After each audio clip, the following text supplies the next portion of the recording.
اللہ من الشیطان الرجیم بسم اللہ الرحمن الرحیم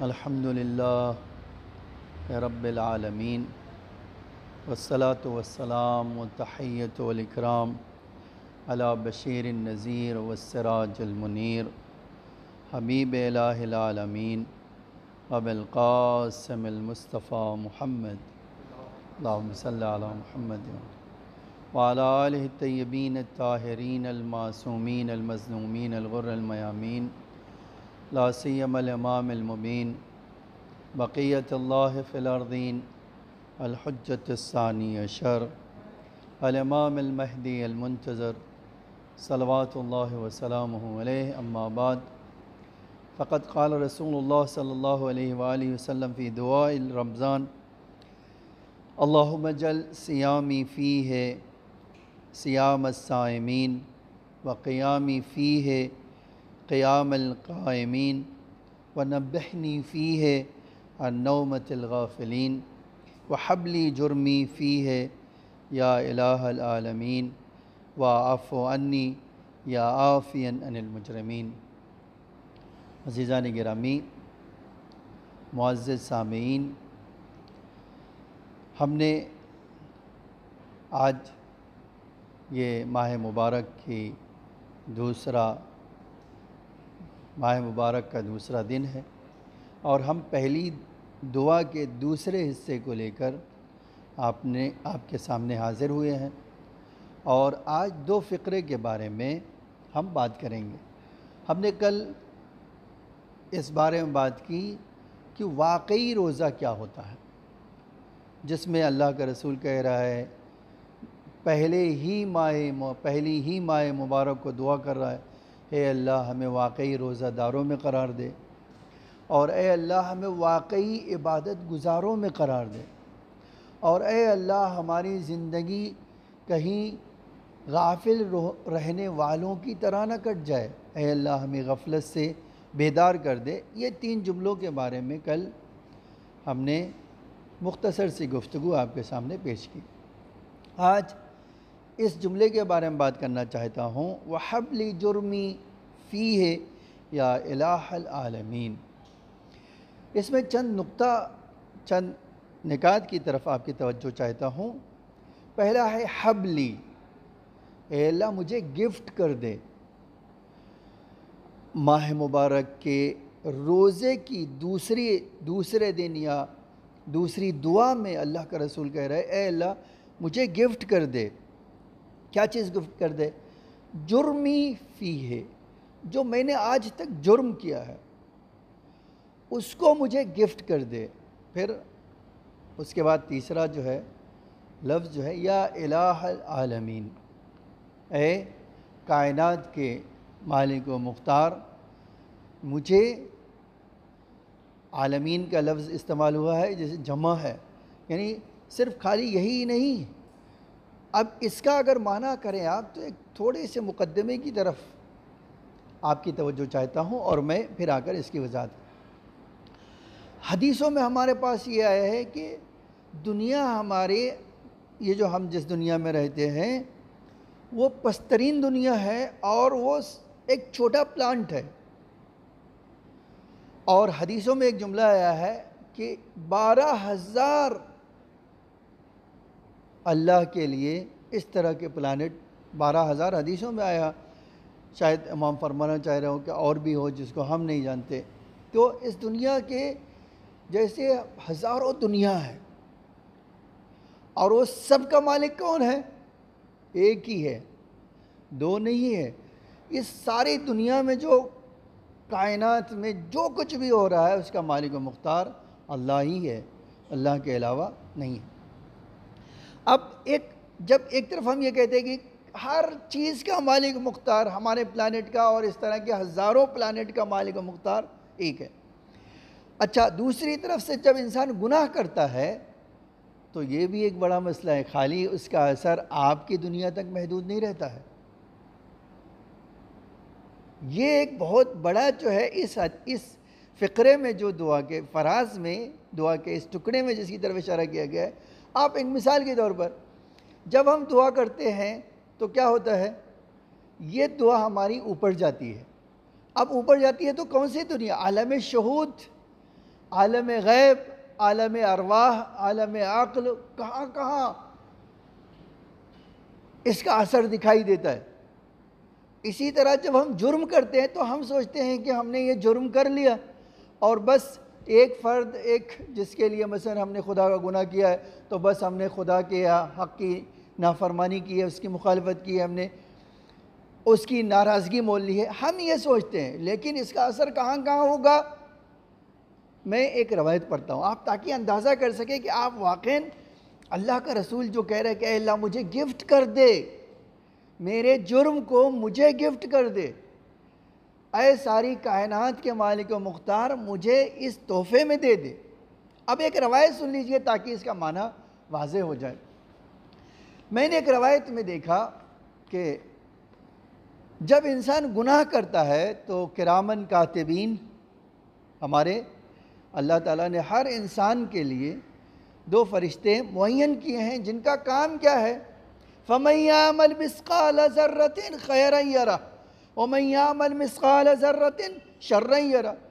ایک ذرہ نیکی کیا ہے وہ بھی آپ دیکھیں گے، اور ایک ذرہ برائی کیا ہے وہ بھی آپ دیکھیں گے. تو یہ دیکھیں گے کہاں؟ اس کا مطلب یہ ہے، قرآن نے خود کہا ہے ہم نے ہر انسان کے لیے رقیبن، ہم نے کیا کیا ہے؟ اس کا جو ہے اس کے شانے پر ایک ایسا رقیب بٹھا کر رکھا ہے جو اس کے ہر اعمال کو لکھنے والا ہے. لیکن اللہ کی مہربانی دیکھیے، میں نے روایت میں دیکھا، حدیث کا جملہ ہے کہ جب خدا ہر انسان کے ساتھ فرشتے بھیجتا ہے جو لکھتے ہیں اس کے نام عمل، لیکن یہ عجیب بات ہے کہ فرشتے جتنی عمر انسان کی ہوتی ہے کبھی ریپیٹ نہیں ہوتے. یعنی آج جو فرشتہ آیا میرے نامہ اعمال کو لکھنے کے لیے وہ بس آج میری زندگی میں آیا، کل نہیں رہے گا، پرسوں کوئی اور آئے گا، اس کے بعد زندگی کے ہر دن ایک نیا فرشتہ. تو پوچھتے ہیں اے اللہ تیری حکمت کیا ہے، اتنے فرشتے خالی نامہ اعمال لکھنے کے لیے ہے. یہیں ایک بڑا لطیف نقطہ یاد آ گیا جو وہابی حضرات کہتے ہیں. وہابی حضرات کہتے ہیں کہ اللہ کے فرشتے 2 جگہ نامہ اعمال لکھنے کے لیے نہیں آتے. آپ دیکھیے یہ کیسی بات ہے؟ اس کا مطلب یہ کہ 2 جگہ وہ آزاد ہیں، اللہ نہ دیکھے گا نہ ہی اس کے فرشتے دیکھ سکتے ہیں. میں اس جگہ کے بارے میں بات نہیں کرنا چاہتا ہوں، لیکن آپ دیکھیے انہوں نے کہا ہے باقاعدہ ان کے عقیدے میں. جبکہ ہم کیا کہتے ہیں؟ ہم کہتے ہیں قرآن یہ کہہ رہا ہے اگر تم اللہ کو نہیں دیکھ رہے ہو ان اللہ یراک، اللہ تو تمہیں دیکھ رہا ہے. جب اللہ دیکھ رہا ہے تو اس کے فرشتے بھی دیکھیں گے. تو عزیزان گرامی، اب میں نے جو حدیث میں دیکھا کہ اس کی حکمت کیا ہے، آخر کہ اللہ ہر روز نئے فرشتے ہمارے نامہ عمل کو لیے کیوں بیچ رہا ہے؟ تو حدیث کا یہ جملہ ہے اس لیے کہ انسان جب توبہ کرے تو توبہ کرے. اچھا یہ قرآن میں بھی ہے، آپ دیکھیے توبہ کرے گا تو کیا کرے گا؟ اللہ معاف کر دے گا. تو معافی کا مطلب کیا ہے؟ آیا معافی کا مطلب یہ ہے کہ میرے نامہ اعمال میں لکھا رہے گا اور اس پر ایک کٹ مار دیا جائے گا؟ یا معافی کا مطلب یہ ہے کہ نہیں، میرے نامہ اعمال سے اس کو مٹا دیا جائے گا؟ اچھا اگر نامہ اعمال سے مٹا دیا جائے، جس زمین پر میں نے گناہ کیا وہاں لکھا ہو، جن فرشتوں نے لکھا ہو وہ موجود ہوں، حتیٰ جس دروازے سے گناہ خدا کی ورگاہ وہ موجود ہو، لاکھوں کروڑوں فرشتے، تو وہ سب کیا ہوگا؟ تو اس حدیث میں آیا ہے کہ خداوند عالم جب انسان جو ہے خدا سے یہ کہتا ہے کہ اے اللہ مجھے گفٹ کر دے، تو اللہ تعالیٰ کیا کرتا ہے؟ اس کے نامہ اعمال ہی سے نہیں مٹاتا ہے، اس زمین پر جہاں اس نے کیا ہے وہاں سے اس کے اثرات کو مٹا دیتا ہے. اس کے علاوہ وہ اعضاء جوارح جو اس کے انسان کے خود گواہ ہیں ان کو بھی یہ حکم دیتا ہے کہ اس کو یاد نہ رکھو.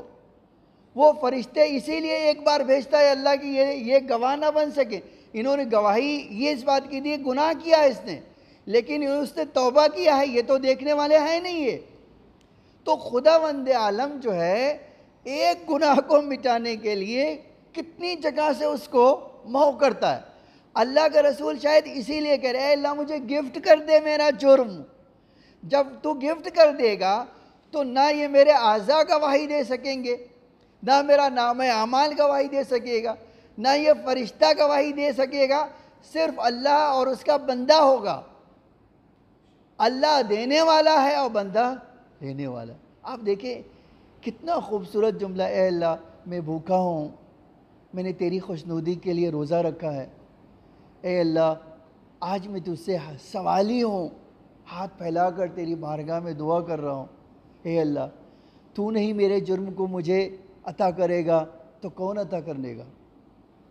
آپ دیکھیں واقعاً اگر اچھا ایک لطیف نقطہ آپ دیکھو، یہ جو چوتھا جملہ ہے اس دعا کا، پہلے اس سے 3 جملے آ چکے، اے اللہ مجھے روزہ دار واقعی بنا دے، اے اللہ مجھے واقعی عبادت گزار بنا دے، اے اللہ مجھے غفلت کی نیند سے بیدار کر دے۔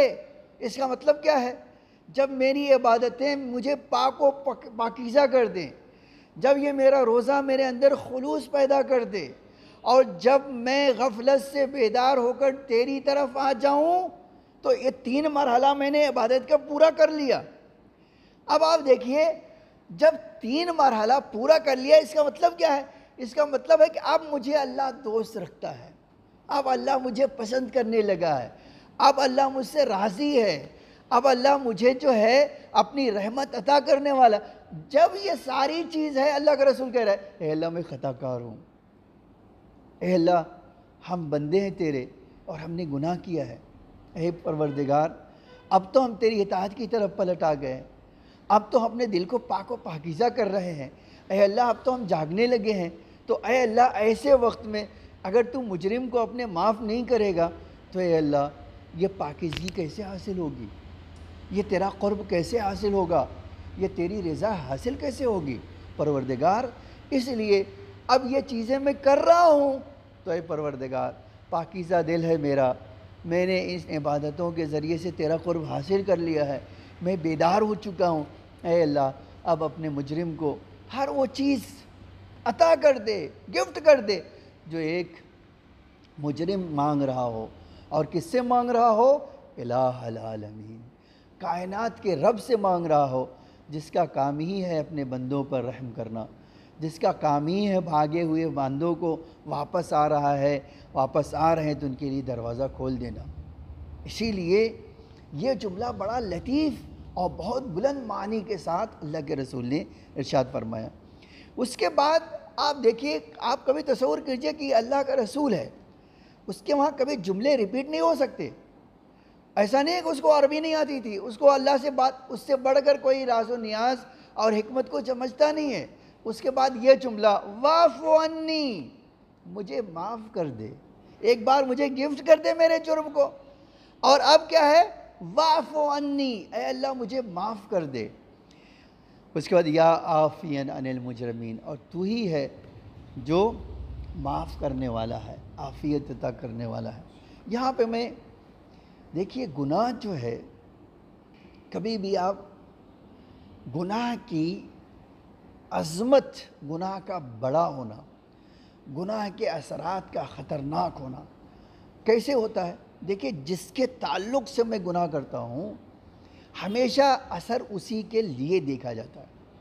اسی لیے اگر میں اپنے جیسے کے لیے مثلا کوئی اس کی نافرمانی کروں تو اتنا بڑا گناہ نہیں مانا جاتا، لیکن جتنی بڑی شخصیت ہو، مثال کے طور پہ آج آپ دیکھیے اگر ہمارے ملک میں کوئی ایک مجرم آ کر پرائم منسٹر کو مار دے تو اس کا جرم بہت بڑا مانا جاتا ہے کہ اس نے ملک کے سربراہ کو قتل کر دیا۔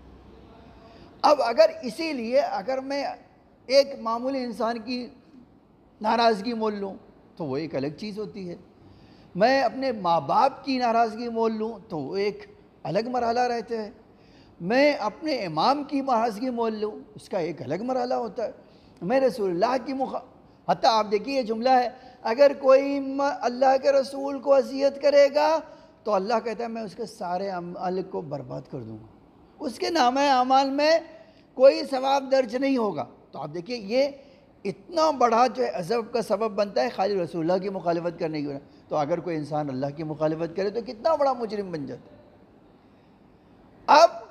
جتنا بڑا جرم ہوتا ہے اتنا ہی بڑی انسان کے لیے سزا ہوتی ہے۔ اسی لیے آپ دیکھیے ہمارے وہاں توبہ کا دروازہ خدا نے اپنی رحمت کے لیے، وہ اللہ کی رحمت چونکہ غضب کے اوپر اللہ کی رحمت وسیع ہے، بھاری ہے، اس لیے خداوند عالم نے کیا کیا ہے، اپنے لیے، اپنے بندوں کے لیے توبہ کا دروازہ کھولا۔ اور اگر توبہ کا دروازہ نہ کھولا ہوتا تو آج کوئی بندہ اللہ کے سامنے آنے کے لائق نہیں تھا۔ یہ توبہ کا دروازہ ہے جو اللہ کے سامنے ہم جانے کے لائق ہیں، اور اللہ نے ہمیں یہ شرف دیا ہے کہ ہم اللہ سے بات کر سکیں، اللہ سے مناجات کر سکیں، اللہ سے راز و نیاز کر سکیں۔ اگر یہ نہ ہوتا تو واقعی میں اور آپ جو ہے کوئی بھی بندہ کہلانے کے لائق بھی نہیں ہوتا تھا۔ لیکن اللہ نے دروازہ توبہ کھول کر، یہ حدیث کا جملہ آ کر، التائب حبیب اللہ، جو توبہ کرتا ہے اللہ اس کو دوست رکھتا ہے۔ دیکھیے آج یہ چیز اور کسی میں نہیں پائی جاتی ہے۔ ہم جب اپنے ماں باپ کی مخالفت کرتے ہیں، اپنے باس کی مخالفت کرتے ہیں، ایک بار دو بار کرنے کے بعد ہمارے ماں باپ کے دلوں میں کیا ایک کینہ پیدا ہو جاتا ہے کہ یہ بدماش ہے، یہ بار بار یہ کام کرتا ہے اور مکر جاتا ہے۔ لیکن خداوند عالم کبھی اپنے بندے کے لیے کینہ نہیں رکھتا ہے، کہتا آؤ توبہ کرو گے میں تمہیں کیا کروں گا، اپنی بارگاہ میں قبول کر لوں۔ حبیب اللہ، اللہ کا رسول کہہ رہے ہیں یہ حبیب خدا ہے۔ اچھا آپ اس کی ایک مثال آپ دیکھ لیجئے، اللہ کے رسول نے اپنے جو ہے، اللہ کے رسول جب تھا تو اس نے ابو لبابہ کو بنی قریظہ یہودیوں کے ایک قبیلے میں بھیجا، جاؤ ان کے بارے میں معلومات حاصل کر کے لاؤ، ان سے گفتگو کرو، بات کرو۔ اب یہ اللہ کے رسول کے کیا ہے، امبیسڈر بن کے گئے ہیں، سفیر بن کے، قاصد بن کے گئے ہیں۔ لیکن جب یہ بات کرنے گئے بنی قریظہ سے تو انہوں نے کیا کیا، ان یہودیوں نے پوچھا کہ اے ابو لبابہ ہمیں بتاؤ، اگر ہم نے رسول اللہ کی بات مان لی، سرنڈر کر دیا تو کیا ہوگا؟ اگر ہم نے ان کے سامنے جا کر سر تسلیم خم کر دیا تو کیا ہوگا؟ تو ابو لبابہ نے اپنے ہاتھ سے اپنی گردن کی طرف اشارہ کیا کہ اللہ کے رسول تم سب کو مار دے گا۔ اچھا آپ بن کے گئے ہو کہ اللہ کے رسول کے سفیر، قاصد، بات کرنے گئے ہو، اللہ کے رسول پیغام پہنچانے گئے ہو، اور آپ کیا کرے ہو، انہی کو جو ہے ان سے جا کے مل گئے آپ ان کو راستہ۔ یہ ابو لبابہ کو احساس ہو گیا کہ بھئی میں نے غلطی کی، میں تو کسی اور کا سفیر ہوں، میں کسی اور کا قاصد ہوں۔ اب جب رسول اللہ کے پاس آنے کے بجائے سیدھے مسجد میں گئے اور اس پلر سے جس کو آج ستون توبہ کا آیا تھا اس سے باندھ لیا۔ اب رسول اللہ جب نماز پڑھنے گئے تو اللہ کے رسول سے بتایا گیا ابو لبابہ نے اپنے آپ کو مسجد کے ستون سے باندھ لیا ہے۔ پوچھا کیوں باندھ لیا ہے؟ بتایا گیا، اللہ کے رسول آیا خود اس کے ستون کے پاس، دیکھا انہوں نے اپنے آپ کو رسی سے باندھ لیا۔ پوچھا کیا ہوا؟ انہوں نے وہ سارا واقعہ بتا دیا۔ اللہ کے رسول نے بڑا عجیب جملہ کہا، یہ جملہ آج بہت سارے لوگوں کے اعتراض کا جواب بھی ہے۔ اللہ کے رسول نے فرمایا اگر تم نے آ کر مجھے بتایا ہوتا کہ تم سے غلطی ہوئی ہے تو میں تمہارے لیے خدا سے معافی مانگ لیتا تھا، لیکن تم نے مجھے چھوڑ کر خدا کے پاس گئے ہو، تو اللہ اور اس کا بندہ جانے، اب میں بیچ میں کوئی انٹرفیئر نہیں کروں گا۔ اس کا مطلب کیا ہے؟ میں اور آپ بڑے کمزور ہیں، میں اور آپ جان لیجئے ہم کتنے بھی چالاک ہوں لیکن ہم اللہ کے کمزور ترین بندے ہیں۔ ہم اماموں کے وسیلے کے بغیر اللہ تک نہیں پہنچ سکتے، رسول اللہ کی مدد کے بغیر ہمارے گناہ معاف نہیں ہو سکتے، تو ہم اللہ کے رسول کو اپنا وسیلہ بنائیں، جیسا کہ قرآن نے کہا ہے وہ لوگ جنہوں نے ظلم کیا ہے اپنے نفسوں پر وہ آئیں رسول اللہ کے پاس، ان سے کہیں کہ ہم نے اپنے نفس پر ظلم کیا، اے اللہ ہمارے لیے، اے اللہ کے رسول ہمارے لیے آپ استغفار کر دیں۔ اور اللہ خود کہتا ہے اگر میرا رسول تمہارے کہنے کے مطابق تمہارے لیے استغفار کرے گا میں تمہیں معاف بھی کروں گا، توابا رحیما، اور تمہارے اوپر کیا کروں گا، رحمت بھی نازل کروں۔ تو ہم وہ ہیں جہاں وسیلے کی ضرورت ہے، بغیر وسیلے کے ہم خدا کی بارگاہ میں مقبول نہیں ہو سکتے ہیں، ہمارے پاس یہ طاقت نہیں ہے کہ ہم ڈائریکٹلی جا سکیں۔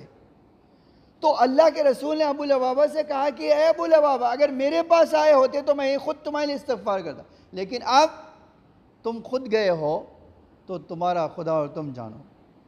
بہرحال یہ اتنے دنوں تک اپنے آپ کو باندھے رہے اور روتے رہے کہ اے اللہ میں نے گناہ کیا ہے اور اب تو ہی اے اللہ بتا دے. تو آیت نازل ہوئی. جب آیت نازل ہوئی تو اس آیت میں اللہ نے اعلان کیا کہ اگر کوئی آدمی غلطی کر دے اور واقعی توبہ کرے تو اللہ اسے معاف کرتا ہے. ہم ایک جملہ اس واقعے سے سیکھ کر بہت آسانی سے کہہ سکتے ہیں اے اللہ ہم نے ڈائریکٹلی تیرے رسول کی مخالفت نہیں کی ہے. اے اللہ ہمارے نفسوں نے ہمیں بہکا دیا، شیطان نے ہمیں ورغلا دیا، اور اے اللہ اب ہم آئے ہیں، تیری رحمت کا مہینہ ہے، تیری مہمانی کا مہینہ ہے. اے اللہ تو نے خود کہا ہے کہ اپنے سجدوں سے اپنی پشت کے بار کو کم کرو. اے اللہ ہم آئے ہیں، ہم سجدہ کر کے تجھ سے اپنے گناہوں کی معافی چاہتے ہیں، تیرے رسول کو واسطہ دے رہے ہیں. آپ یقین جانیں میرا یہ جملہ باب اجابت سے ٹکرائے گا، اور جب یہ ہماری زبان سے جملہ نکلے گا واعف عنی، اے اللہ تو ہمیں معاف کر دے، اور تیرے علاوہ کوئی مجرم کو معاف کرنے والا بھی نہیں ہے. آپ یقین جانیں جو خدا ہزاروں سال پہلے رسول اللہ کے زمانے میں بڑے بڑے گناہگاروں کو معاف کر دیتا تھا، کیا آپ سوچتے ہو مجھے اور آپ کو نہیں معاف کرے گا؟ نہیں، اللہ نے دروازے توبہ کھولا ہی اسی لیے ہے تاکہ اس کے بندے جب بھی آنا چاہیں. میں ایک امام زمان علیہ السلام کا جملہ، بڑا لطیف جملہ وہ سنانا چاہتا ہوں، اور واقعاً یہ چیز کہیں تصور نہیں ہو سکتی ہے. دیکھیے ایک بار میں جرم کر کے بھاگوں تو آپ اپنے ملک میں دیکھتے ہیں جو بڑے بڑے مجرم ہوتے ہیں وہ کیا کرتے ہیں، 2-4-10 مرڈر کیا، یہ کیا وہ کیا، اور ملک سے بھاگ گئے، ہے نا. اب وہ ملک میں آنا چاہیں، آج ہم دیکھ رہے ہیں نہیں کتنے ہزار کروڑ لے کے بھاگ گئے ہندوستان سے. اب ایک ملک دوسرے ملک جا رہے ہیں اور حکومت ان کا پیچھا کر رہی ہے، کیا وہ آنا چاہیں تو آ سکتے ہیں؟ آپ دیکھیے ان کے آنے کا راستہ اب خود انہوں نے بند کر لیا ہے. امام زمانہ علیہ السلام بڑا عجب جملہ کہتے اے اللہ تیری ذات کتنی مہربان ہے، کتنی اپنے بندوں کے لیے رحم کرنے والی ہے کہ ایک انسان 50 سال بھاگتا رہتا ہے، 10 سال بھاگتا رہتا ہے گناہ کر کے، تیری عبادت سے تیری مخالفت کر کے بھاگتا رہتا ہے، اور جب آنا چاہتا ہے تو اے اللہ ایک اسٹیپ اس کو اٹھانا ہے، بس ایک قدم اس کو اٹھانا ہے اور تیرے دروازے پہ حاضر ہوگا. جہاں بھی ہو، جہاں بھی بھاگ کر پہنچا ہو، ایک بار مڑ کر تیری بارگاہ میں ہاتھ اٹھا دے. اے اللہ تیرا مجرم تیرے سامنے کھڑا ہے، اے اللہ تیرا گناہگار بندہ تیرے سامنے کھڑا ہے. اے اللہ تیری رحمت اس کو اپنے احاطے میں لے لیتی ہے. آپ دیکھو یہ چیز صرف خدا کی شان ہے جو امام زمانہ علیہ السلام فرماتے ہیں، اور یہ ایک حقیقت ہے کہ جتنا بڑا، اب میں اس سے اب یہیں سے ایک بات کہنا چاہتا ہوں، بس میں نے آج وقت اپنا مکمل کر لیا، یہی کہنا چاہتا ہوں. آپ دیکھیے ایک حر جس نے آل رسول کے جگر کو درد میں مبتلا کر دیا، جس نے امام حسین کے لگام پہ ہاتھ ڈال دیا، نہیں وہ 10 دن تک کہاں رہا؟ یزید کے لشکر میں رہا. آپ نہیں کہیں کہ 10 سال ہو گیا، جیسے یہ 10 سال سے زیادہ بھاری ہے 10 دن جو لیکن آیا صبح عاشورہ، اور آنے کے بعد ایک جملہ کا حلی توبہ، کیا مجھے بھی توبہ مل سکتی ہے؟ آپ دیکھو یہ حسین اللہ کی صفات کے مظہر ہے. بازوؤں کو پکڑا، گلے سے لگایا، اور عجب جملہ فرمایا کہ حر تیری ماں نے کتنا خوبصورت نام رکھا ہے، تو اس دنیا میں بھی آزاد ہے، اس دنیا میں بھی آزاد ہے. لیکن حر کے دل میں کیا چل رہی تھی؟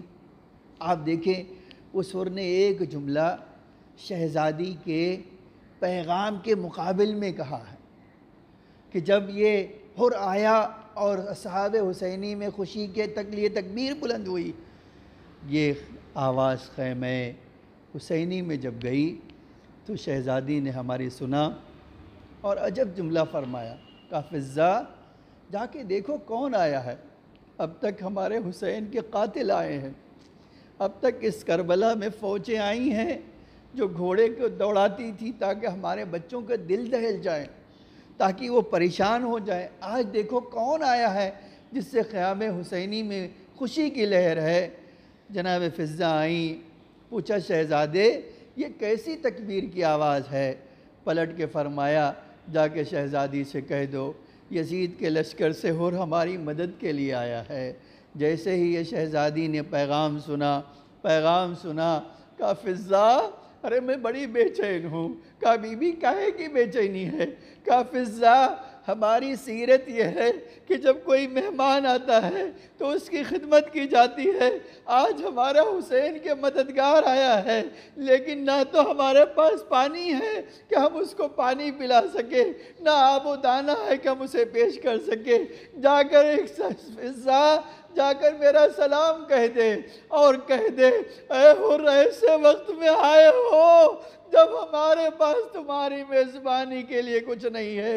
ارباب اعزا فضہ نے پیغام پہنچایا، حر نے اپنے سر سے عمامہ پھینک دیا، کربلا کی خاک اٹھا کر اپنے سر پہ ڈالا اور عجب جملہ فرمایا اے زہرا کے لال، اے زہرا کی زادیوں، ارے تم اس حقیر کو سلام کہلا رہی ہو جبکہ میں ہوں جو اس حالت کا سبب بنا ہو۔ آقا اب یہ دل جو ہے سینے میں تنگی محسوس کر رہا ہے۔ آقا میں نے سب سے پہلے آپ کے ساتھ ظلم کیا تھا، اب میں سب سے پہلے قربان ہونا چاہتا ہوں۔ آقا مجھے اجازت دیجئے۔ امام نے فرمایا اور ابھی تو آئے ہو، جانے کا جلدی کیا ہے؟ جانے میں جلدی کیا ہے؟ اور نے ہاتھوں کو جوڑ دیا، کہا مولا میں چاہتا ہوں پہلے میرا بیٹا جائے۔ لو ارباب اعزا حر کا بیٹا گیا، داد شجاعت دیا، اور جب گھوڑے سے گرنے لگا تو آواز دیا یا ابتا ادرکنی، اے بابا میری مدد کے لیے آئیے۔ حر گھوڑے پہ سوار ہونا چاہتا تھا، امام نے لگام پکڑ لیا، حر کہاں جا رہے ہو؟ کہا مولا میرا جوان بچہ مجھے بلا رہا ہے۔ جیسے ہی امام نے سنا پلٹ کے فرمایا ارے بوڑھا باپ کہیں جوان کی لاش پہ جاتا ہے، اے حر ٹھہرو میں تمہارے جوان کی لاش اٹھا کر لاؤں گا۔ ارباب اعزا ایک جملہ کہہ کے میں مجلس ختم کرنا چاہتا ہوں۔ آقا آپ جوان کی لاش اٹھانے کے لیے حر کو روک رہے ہیں، تھوڑی دیر کے بعد یہی کربلا ہوگی، کڑیل جوان ایڑیاں رگڑ رہا ہوگا، آپ کو آواز دے رہا ہوگا، کوئی آپ کی مدد کرنے والا نہ ہوگا۔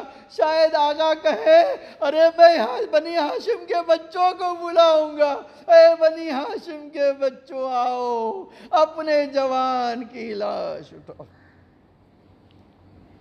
الا لعنت اللہ علی القوم الظالمین۔ سیعلم الذین ظلموا ای منقلب ینقلبون۔ الہی بحق زہرا و ابیہا و بعلہا و بنیہا وسر المستودع فیہا بعدد ما احاط بہ علمک۔ اے اللہ ہماری اس مختصر سی عبادت کو قبول فرما، اے اللہ ہمارے ڈھیر سارے گناہوں کو معاف فرما، آقا امام زمانہ علیہ السلام کے ظہور میں تعجیل فرما، ہم سب کو آقا کے حقیقی غلاموں میں شمار فرما۔ اے میرے معمود تجھے محمد اور آل محمد کا واسطہ ہمیں نور آل محمد سے مزین فرما، ہماری اموات پر اپنی رحمت و مغفرت نازل فرما۔ اے اللہ جو بیمار ہیں انہیں شفا عاجل و کامل عطا فرما۔ اے اللہ مومنین کو اس تمام آفت و بلا اور تمام آفات و بلیات سے محفوظ فرما۔ اے اللہ اس دنیا محبت اہل بیت اور آخرت میں شفاعت اہل بیت نصیب فرما۔ اے اللہ ہمیں ماہ مبارک کی برکتیں حاصل کرنے کی، توبہ و استغفار کرنے کی توفیق عطا فرما۔ اے اللہ ہمارے اعمال کو امام کی خوشنودی کا سبب قرار فرما۔ ربنا تقبل منا انک انت السمیع العلیم۔